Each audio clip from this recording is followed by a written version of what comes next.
আসসালামু আলাইকুম। আশা করছি আপনারা সবাই খুব ভালো আছেন। আমিও ভালো আছি।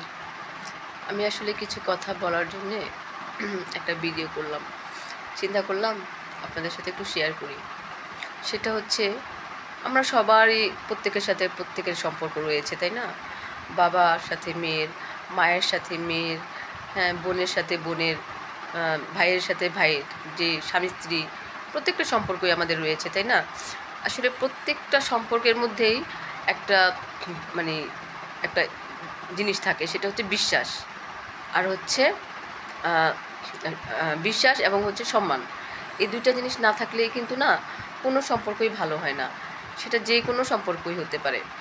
যেমন আমার বড় ভাই, আমি তাকে যদি বিশ্বাস বা সম্মান না করি, তাহলে সেও কিন্তু আমাকে ওইভাবে শ্রদ্ধা করবে না। হ্যাঁ? আমি যদি আমার বাবাকে সম্মান না করি, আমার বাবাও কিন্তু ওইভাবে আমাকে মানে সম্মানের চোখে দেখবে না। মানে বখাটে মনে করবে, তাই না? তো হাসব্যান্ড ওয়াইফের ক্ষেত্রেও তাই। হ্যাঁ, হাসব্যান্ড আছে, ঠিক আছে। হাসব্যান্ড হচ্ছে আমাদের হচ্ছে একজন সঙ্গী, একজন সঙ্গী। স্বামী মানে হচ্ছে আ জীবনসঙ্গী। কিন্তু তার সাথে একটা সম্মানও থাকতে হবে। সে সে হচ্ছে আমার হাসব্যান্ড। হ্যাঁ? আমার হচ্ছে একজন অভিভাবকের মতো। তো সেই সম্মানটাও তো কিন্তু থাকতে হবে। এই সম্মান আর হচ্ছে বিশ্বাস, এই ২ টা জিনিস যদি না থাকে না, তাহলে সেটা যে কোনো সম্পর্ক ভালো থাকে না, ভালো যায় না। আর এই ২ টা জিনিসই হচ্ছে একটা খুঁটির মতো। হ্যাঁ? যে কোনো সম্পর্কের একটা খুঁটি হচ্ছে বিশ্বাস এবং সম্মান।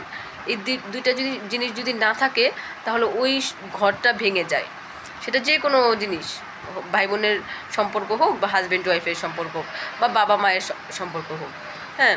খুঁটিটা মজবুত থাকতে হবে। তাহলে কি হবে? আমাদের যেই সম্পর্কগুলো সেটা অনেক মজবুত থাকবে। সেটা কেউ কখনো চাইলেও ভাঙতে পারবে না। আর যদি খুঁটিটা মজবুত না হয়, তাহলে দেখা গেছে কি কোনো একটা ঝড় আসলেই সেটা সামান্য ঝড়েই ভেঙে যাবে।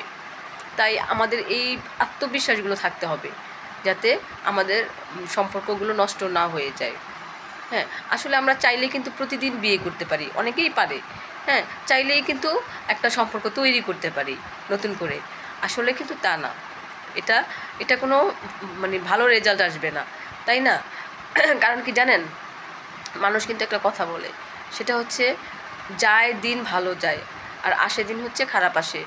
আপনি কি করে বলবেন যে আপনি একজন ছেড়ে, মনে করেন আপনি আপনার হাজব্যান্ডকে ছেড়ে দিলেন, পরবর্তীতে আপনি আরেকটা বিয়ে করলেন, সে যে একদম আপনার মনের মতো 100% হবে এবং আপনাকে ওই পরিমাণ শ্রদ্ধা ভালোবাসা দিবে, এটার কি কোনো গ্যারান্টি আছে? নেই। তাহলে অনেক সময় দেখা গেছে যে আমার আগেরটাই ভালো ছিল। হ্যাঁ? পরে হয়তোবা সেটা ভালো হয় না। তাই আমাদের যেই সম্পর্কগুলো আছে, আমরা যেন সেটাকেই মানে ভালো ভালো রাখার চেষ্টা করি। হ্যাঁ? বিশ্বাস দিয়ে, ভালোবাসা দিয়ে, সম্মান দিয়ে আমরা যেন সেই ভালোবাসাগুলোকেই টিকিয়ে রাখি। নতুন সম্পর্কে আমাদের কোনো দরকার নেই। ঠিক আছে? মানে নতুন সম্পর্কগুলো কী হয় জানেন? খুব তাড়াতাড়ি আসে এবং খুব তাড়াতাড়ি চলে যায়। হ্যাঁ? তাই আমরা নতুন কোনো সম্পর্কে জড়াতে চাই না। আমরা আমাদের পুরানো সম্পর্কগুলোই টিকিয়ে রাখতে চাই সবসময়। এতে আমাদের সব দিক দিয়ে ভালো হবে। হুম? চাইলেই আমরা, ইচ্ছা করলেই আমরা যে সব কিছু করতে পারি না। প্রত্যেকটা জিনিসেরই একটা রুলস আছে। হ্যাঁ? একটা ব্যক্তিত্ব আছে। হ্যাঁ? এই ব্যক্তিত্ব বা রুলস অনুযায়ী আমাদের চলাটাই আমাদের সবচেয়ে ভালো। কারণ আমরা মুসলমান। আমাদের মাথায় একটা চিন্তা রাখতে হবে, সেটা হচ্ছে আমাদের মৃত্যু অনিবার্য। জন্ম যেহেতু আমাদের হয়েছে, মৃত্যুটাও আমাদের হবে। মাত্র কিছুদিন আমরা বাঁচব। কতদিন বলেন তো? ৫০, ৬০, ৭০, এর বেশি তো না। এখন তো মানুষ এতদিন বাঁচে না। তো আমাদের এই কিছুদিনের জন্য আমরা কেন শুধু চেঞ্জ করব আমাদের সঙ্গীগুলোকে, আমাদের ভালোবাসার মানুষগুলোকে? আমরা চেঞ্জ করতে চাই না। আমরা যাকে একবার মানে বেছে নিব, আমরা যেন তার সাথেই জীবনটা পার করতে পারি। হ্যাঁ, এরকম আমাদের চিন্তাধারা হওয়া উচিত। সব ক্ষেত্রে, প্রত্যেকটা মেয়ের ক্ষেত্রে এবং প্রত্যেকটা ছেলের ক্ষেত্রে আমি এটা বলছি। শুধু অনলি ফর একজন না, প্রত্যেকটা মানুষের ক্ষেত্রেই বলতেছি। হ্যাঁ, আমরা চেঞ্জ করতে চাই না। আসলে কি জানেন? একটা আ সংসার ভাঙা একটা মসজিদ ভাঙা সমান। তাইলে যেখানে নাকি আল্লাহ তাআলা বারবার লিখেছে কোরআনের মধ্যে, যে কোনো সম্পর্কে যদি কেউ সম্পর্ক ভাঙে, মানে ডিভোর্স বা তালাক দেয়, সেইখানে আল্লাহ তাআলা নাই। মানে সেই সম্পর্ক, সেটা আল্লাহ তাআলা পছন্দ করে না। হ্যাঁ? তাইলে আমরা যে সম্পর্কগুলো ভেঙে যে আরেকটা নতুন সম্পর্ক করব, আমরা তো কখনোই সুখী হব না। কারণ ওইখানে আমাদের আল্লাহ তাআলা আমাদের এটা সায় দিচ্ছে না। হ্যাঁ, আমাদের সায় দিচ্ছে না। আমাদেরকে চেষ্টা করতে হবে আমরা যেন এই সম্পর্কগুলোকে যেভাবেই হোক, হ্যাঁ, মানে জানি টিকিয়ে রাখতে পারি, ধৈর্য ধরে, তারপর তাকে বুঝিয়ে শুনিয়ে যেভাবে ভালো হয়, হ্যাঁ, ওইভাবে যেন আমরা টিকিয়ে রাখি। আমরা যেন অধৈর্য না হই। অধৈর্য কোনো জিনিসই ভালো না। ধৈর্য, যে ব্যক্তি ধৈর্য ধরতে পারে তার সাথে আল্লাহ থাকে। সুতরাং আমরা যেন ধৈর্যশীল হই। আর আমরা যেন কখনোই কারো হাজব্যান্ডের প্রতি আসক্ত না হই, কারো ভালোবাসার মানুষের প্রতি আসক্ত না হই, আমরা খারাপ কাজগুলো যাতে না করি। হ্যাঁ, কেন মানুষ, পৃথিবীতে অনেক মানুষ আছে যারা নতুন সম্পর্ক তৈরি করা যায়। দরকার নেই আমাদের পুরানো সম্পর্ক। একজনের হাজব্যান্ড, সে তো পুরনো হয়ে গেছে, আরেকজনের হাজব্যান্ড, কেন আমরা তাকে নিব? আমরা নতুন কাউকে খুঁজবো, যার নতুন একজন মানুষ দরকার, যার নতুন একটা পার্টনার দরকার, জীবনসঙ্গী দরকার। আমরা যারা অবিবাহিত মেয়ে তারা আমরা এটাই করব।